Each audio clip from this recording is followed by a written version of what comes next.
They were mothers, daughters, lovers, but behind their ordinary faces hid something far darker. In the quiet halls of death row, these women waited for the final knock, carrying the weight of the unspeakable acts that put them there. Karla Faye Tucker. It started with a pickaxe and ended with a prayer. Karla was born in Houston, Texas, back in 1959. From the outside, she was just your average girl next door. But her life derailed early, really early. By the time she was 8, she was smoking cigarettes. At 12, she was doing drugs and sleeping around. By 14, she had dropped out of school and was following her mom, a hardcore rock groupie, around the country, hanging out backstage with the Allman Brothers and the Eagles. She wasn't just living fast, she was flying off the rails. At 16, Karla got married. It didn't last. By her early 20s, she was deep in Houston's biker scene, partying hard and living even harder. That's where she met Danny Garrett, a 35-year-old biker who became more than just a boyfriend. He became her partner in crime. August 1983. Karla and Danny had a plan: break into a guy's apartment and steal motorcycle parts. Easy, quick, in and out. Only, it didn't go that way. Inside was Jerry Lynn Dean, someone they knew. Things got heated, then violent, then completely out of control. Karla picked up a pickaxe and didn't stop swinging. When it was over, Jerry was dead. So was Deborah Thornton, a woman who had just been in the wrong place at the wrong time. The crime was brutal, bloody, personal. Karla would later admit she felt a kind of thrill during the attack, something she described as almost orgasmic. That single detail exploded across the media like wildfire. Texas had seen killers before, but never one like Karla. She was sentenced to death in 1984. Most people assumed that was the end of her story. But in prison, something changed. Karla said she found God. And it wasn't the jailhouse conversion you've heard about a million times. It felt real. She started reading the Bible, sharing her story, talking about forgiveness, and people listened. Could a woman who killed so brutally really be redeemed? Despite the worldwide campaign to save her, Texas stood firm.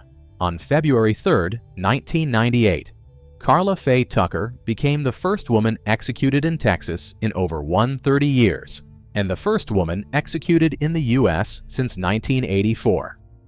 She walked to the death chamber calmly, smiling, peaceful. Her last words were, "I am going to be face to face with Jesus now. I love you all very much.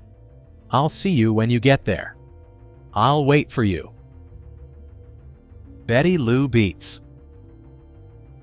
Betty Lou Beets came into the world on March 12, 1937 in Roxborough, North Carolina. Her childhood wasn't easy.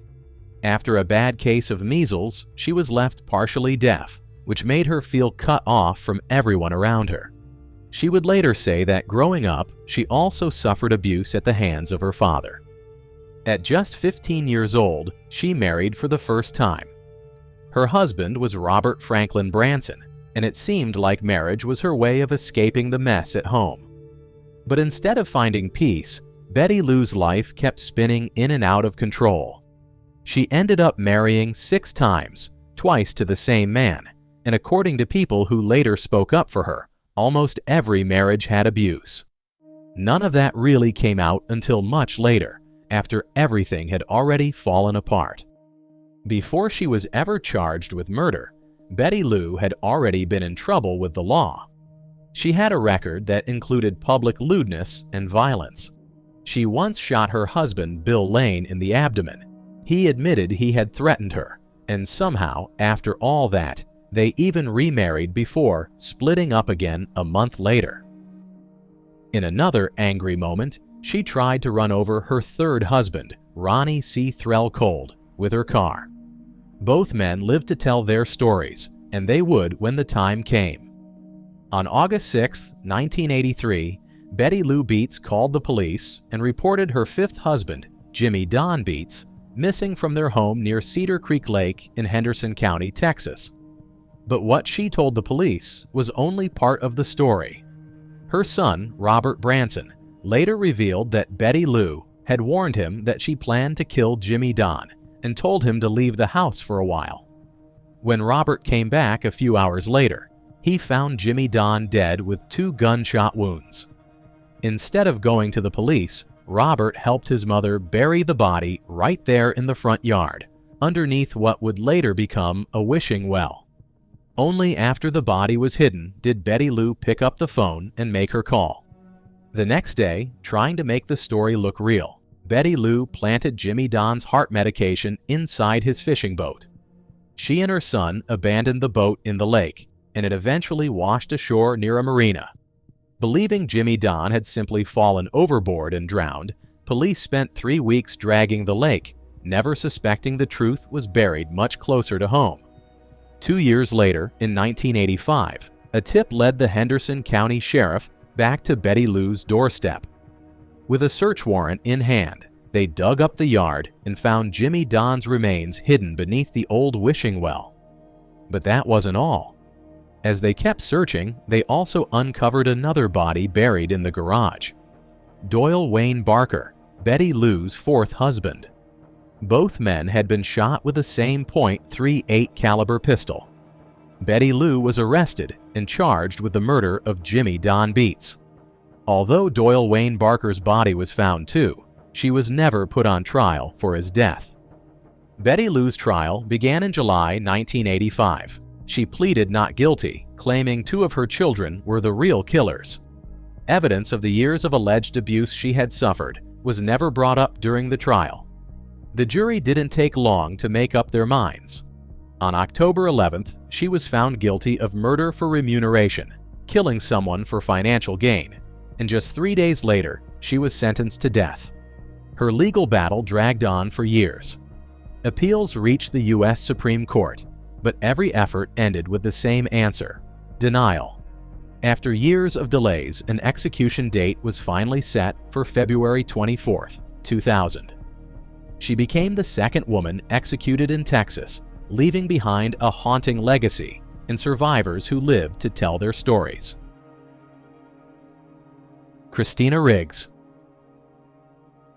Christina Marie Riggs seemed like any other small-town girl when she was born in Lawton, Oklahoma on September 2, 1971. But behind the closed doors of her childhood home, her world was anything but ordinary. From a young age, Christina said she was trapped in a nightmare of SA, the kind of trauma that never really lets go. By the time she was just 14, she was already drowning in cigarettes, alcohol, and marijuana, trying to numb the things she couldn't forget. Life came at her fast. At 16, she was pregnant. Too young, too scared, and too alone, she gave the baby up for adoption and tried to push forward like nothing had happened. After high school, she found her way into nursing. It seemed like a fresh start, a way to build a life that felt safe, maybe even good. Christina became a licensed practical nurse, picking up jobs in home health care and at a Veterans Administration hospital. For a while, it looked like she had outrun her past, but the shadows kept catching up. In 1991, Christina found herself pregnant again. This time, she had no real partner by her side. She brought her son, Justin Dalton Thomas, into the world determined to be a good mother. A new relationship followed, a man named John Riggs, and for a brief moment, it seemed like love might heal the old wounds. Christina and John married in 1993 and welcomed a baby girl, Shelby Alexis, a year later. Together with their 2 young children, they moved to Sherwood, Arkansas, where Christina's mother lived. Christina landed a steady job at Baptist Hospital, and from the outside looking in, they looked like a normal, hard-working family. But looks can be deceiving. Beneath the surface, the cracks were getting harder to hide. Christina's marriage began to fall apart after she accused John of striking young Justin. The love that once promised stability ended in divorce.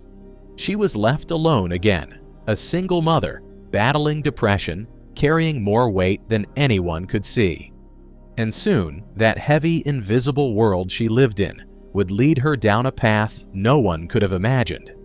It happened quietly inside the walls of a small home in Sherwood, Arkansas, the kind of place where no one would expect a nightmare to unfold. Christina Riggs had a plan, and it was as dark as it was desperate. In the days before it all came crashing down, she had carefully gathered everything she needed: amitriptyline pills from a pharmacy, morphine, and potassium chloride, stolen from the hospital where she worked. A deadly cocktail meant to end it all without pain. But nothing went the way she planned. One night, while the world outside slept, Christina crept into her son Justin's room. She slipped a syringe filled with potassium chloride into his small arm, expecting a quick and quiet end. Instead, the undiluted chemical burned through his veins, causing excruciating pain she hadn't foreseen.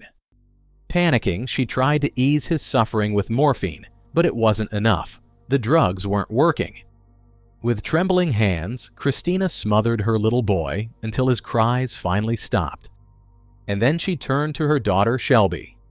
She went straight to smothering the 2-year-old as she slept, sparing her the needles, but not her life. When it was done, Christina laid their small bodies on her bed, side by side, covering them gently with a blanket, almost like tucking them in one last time. She sat down and wrote her suicide notes. Then she swallowed 28 amitriptyline pills, injected herself with potassium chloride, and waited for the end. But fate had a different plan. 19 hours later, Christina's mother found her unconscious but still breathing, the silent horror of what had happened upstairs waiting to be uncovered. The trial in June 1988 pulled no punches. Christina's defense tried to paint the picture of a broken woman, one shattered by depression, PTSD, and the ghosts of her past. They told the jury about the deep scars left by childhood abuse, about the trauma she carried after working near the Oklahoma City bombing site. But prosecutors saw it differently. To them, Christina wasn't a victim. She was a killer fueled by hatred, not heartbreak. The jury didn't hesitate. They found her guilty. In the end, Christina didn't fight her fate. She didn't request a special last meal. She didn't argue for a last-minute pardon. She didn't leave behind a bitter final message, blaming the system or her past. All she left behind were 2 tiny graves and a haunting echo of her last words. "I love you, my babies," she said before dying. Wanda Jean Allen. Wanda Jean Allen had lived her whole life fighting to stay afloat, battered by poverty, brain injuries, and a brutal world that didn't offer second chances. But by the winter of 1988, fate had set her on a collision course with tragedy. The last act began, not with a gunshot, but with a simple argument inside a crowded grocery store. Wanda and her girlfriend, Gloria Jean Leathers, a woman she'd once clung to like a life raft, were now locked in a toxic cycle of violence and mistrust. The shouting grew louder, the threats more cutting. Eventually, the police were called to separate the two. Officers, perhaps used to lovers' quarrels, thought their job was done once they watched Gloria pack her things and drive off. They couldn't have known. The storm was just gathering strength. Wanda wasn't ready to let Gloria go. She followed her to the Oklahoma City police station, a gun tucked somewhere inside her car, and a desperate, crumbling mind guiding her next steps. Outside in the parking lot, as Gloria tried to walk away, Wanda saw the glint of the rake still in Gloria's hands. To Wanda, it must have looked like a threat. To everyone else, it was just another tragic misunderstanding. One shot, that's all it took. By the time officers rushed outside, Gloria Jean Leathers lay bleeding on the pavement, her mother screaming beside her. 3 days later, Gloria's heart stopped beating for good. It wasn't Wanda's first time behind a trigger. Years earlier, another woman who had shared her home, her friend, maybe even her first love, had ended up dead too. That time, Wanda had walked away with a plea deal and 2 years in prison. But this time, there would be no easy way out. Wanda Jean Allen's final battle wasn't waged in the streets, but inside the courtroom, a brutal, high-stakes fight that would determine whether she lived or died. Charged with first-degree murder, Allen staked her defense on fear. She told the jury she had lived in terror of Gloria Jean Leathers, a woman with a violent past, a woman who had once taken a life in Tulsa back in 1979. Allen had heard the stories directly from Gloria's own lips, chilling confessions about the stabbing death that haunted their relationship. But when Allen's attorneys tried to bring those dark secrets into the courtroom, prosecutors slammed the door shut. The judge ruled the testimony inadmissible hearsay. Stripped of one of her strongest defenses, Wanda Jean Allen stood alone. Long after the trial, devastating truths emerged. Wanda Jean Allen had lived her entire life with profound brain damage, her IQ measured at 69, her mind broken long before she ever picked up a gun. A psychologist's later evaluation found overwhelming evidence of neurological dysfunction. The legacy of the accidents, the violence, and the poverty she had endured since childhood. Her defense attorneys hadn't uncovered it in time. The jury had never known. Despite new revelations, the appeals ran dry. The Oklahoma Pardon and Parole Board denied her clemency. Governor Frank Keating, unmoved, allowed the execution to proceed. And so, 12 long years after Gloria's death, Wanda Jean Allen was led from her cell for the last time. She had changed behind bars. She had found religion, becoming a born-again Christian. Some said her renunciation of her lesbian identity was strategic, an effort to smooth her image for a clemency process stacked against her. Others saw it as one final attempt to make peace with herself and the world that had turned so cruelly against her. On January 11, 2001, Wanda lay strapped to the execution gurney at the Oklahoma State Penitentiary in McAlester.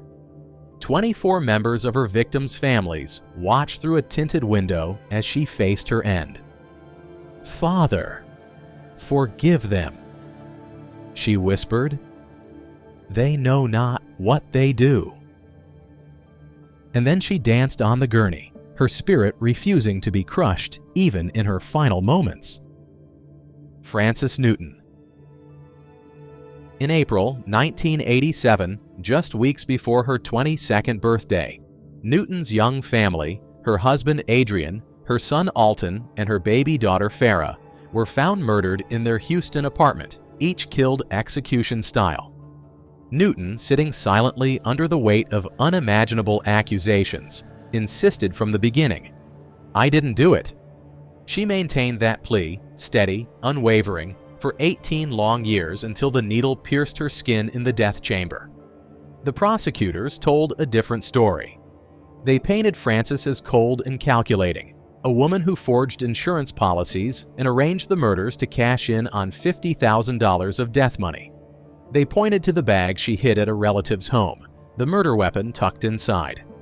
They drew a straight, ruthless line between the policies, the gun, and the 3 bodies. Newton's life was far from clean.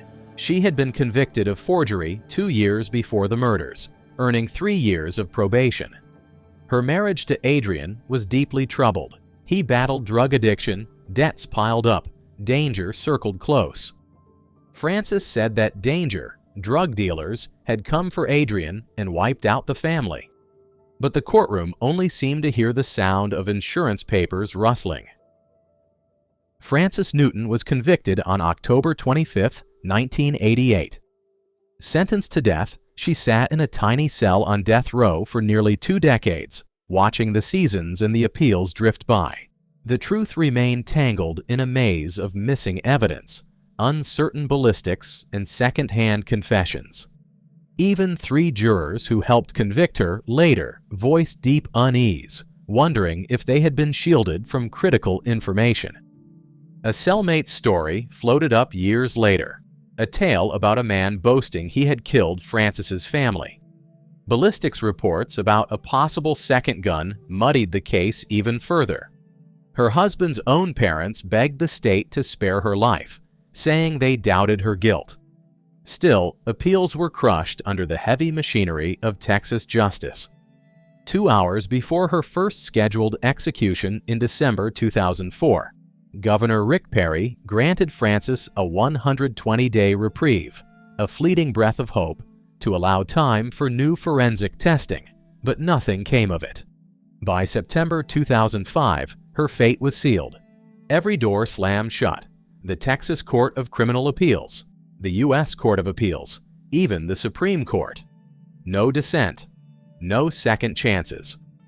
On September 14 at the Walls Unit in Huntsville, Texas, Frances Newton, once a young mother, once a woman who dreamed beyond survival, was strapped to a gurney and given a lethal injection.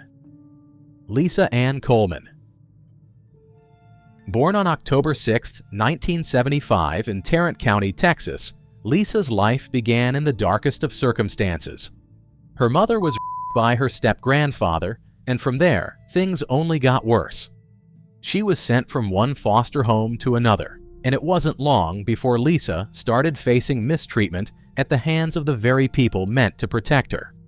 She was beaten with extension cords by an uncle, abused by her foster parents, and even stabbed by a cousin. By the time Lisa was a teenager, she was already caught up in the world of crime, having been arrested for burglary and drug-related charges. Despite all the pain and struggles, things seemed to only get harder. She had a child at 16, and it was clear that Lisa's life was spiraling in ways she couldn't control. But the story doesn't end there.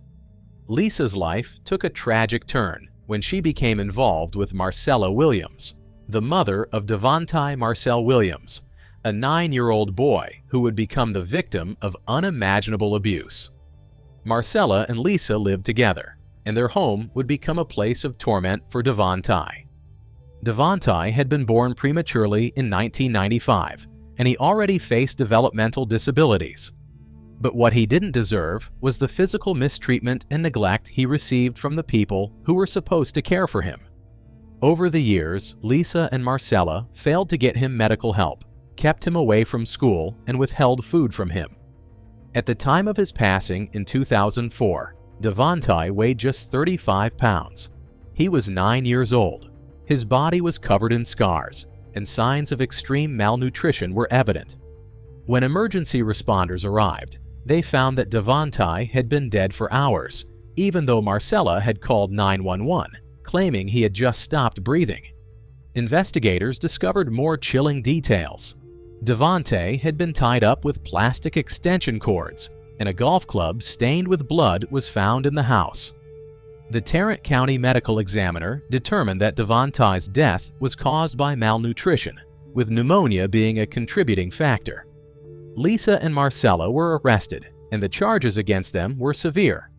They were both initially charged with injury to a child, but as the investigation unfolded, the charges were upgraded to capital murder. Marcella pleaded guilty and received a life sentence, but Lisa refused a plea deal and went to trial.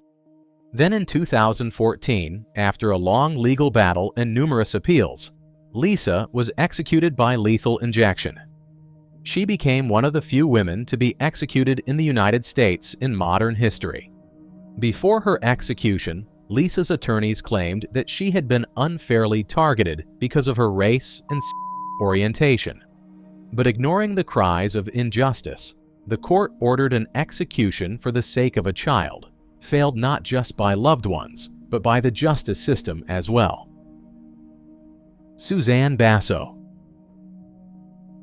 Suzanne Margaret Basso's life was a twisted tale from the start. Born on May 15, 1954, in Schenectady, New York. Her mother, Florence, was the sister of Robert Garrow, a notorious spree killer and rapist. From the moment she was born, Suzanne was thrown into a world of violence. She was physically an essayed, with one infamous family story recounting how her mother forced her to eat a pack of cigarettes as punishment for sneaking them. It was an upbringing that would leave deep scars, and those scars would eventually shape the monster she would become. After a failed marriage to a man named James Peake, who was later convicted of child molestation, Suzanne's life spiraled further. She began a relationship with Carmine Basso, a man from New Jersey, and adopted his surname despite never officially divorcing her first husband. In the 1990s, she moved to Houston, Texas, where her new life would ultimately set the stage for something terrifying. In 1998, Suzanne crossed paths with Louis Buddy Musso, a 59-year-old man with a mental disability. Buddy had been living a quiet life in an assisted living home in New Jersey after his wife passed away. Lonely and vulnerable, he met Suzanne at a church bazaar, and the two quickly became involved. Buddy, longing for companionship, moved to Houston to start a new chapter with Suzanne, unaware that this would be the last chapter of his life. Just 16 days after his arrival, Buddy's life would be horrifically cut short. Suzanne, along with a group of co-conspirators, her son James O'Malley, Bernice Ahrens Miller, her children, and Hope Ahrens' fiancé, Terrence Singleton, brutally tortured Buddy in a way that seems unimaginable. They made him do their bidding, beating him, burning him with cigarettes, and using a wire brush on his skin. But that wasn't enough. They didn't stop there. In an act so vile it's hard to fathom, they forced Buddy into a bathtub filled with bleach and kitchen cleaner, his body writhing in agony. And then, as if they were disposing of trash, they dumped him in a remote area of Galena Park, Texas. A jogger found Buddy's lifeless body, and the police were called. But by then, it was clear that what had happened to Buddy was not just a murder. It was pure, unadulterated torture. Suzanne Basso and her accomplices had planned it all. They wanted Buddy's life insurance money, and they were willing to do anything to get it. The violence they inflicted on him was cold and calculated. The investigation was swift, and soon the shocking details of the crime came to light. Suzanne and her co-defendants were arrested, and Suzanne, in her chilling indifference, was convicted of murder. In October 1999, she was sentenced to death. On February 5, 2014, nearly 14 years later, Suzanne Basso was executed by lethal injection. The courts judged them. The public turned away. But somewhere in the quiet after the executions, a harder truth remains. When the law becomes the hand that takes a life, is justice truly served? Or is another line simply crossed? Share your thoughts in the comments below. If you have made it this far, be sure to check out this next video. I think you will enjoy it. Thank you once again for watching.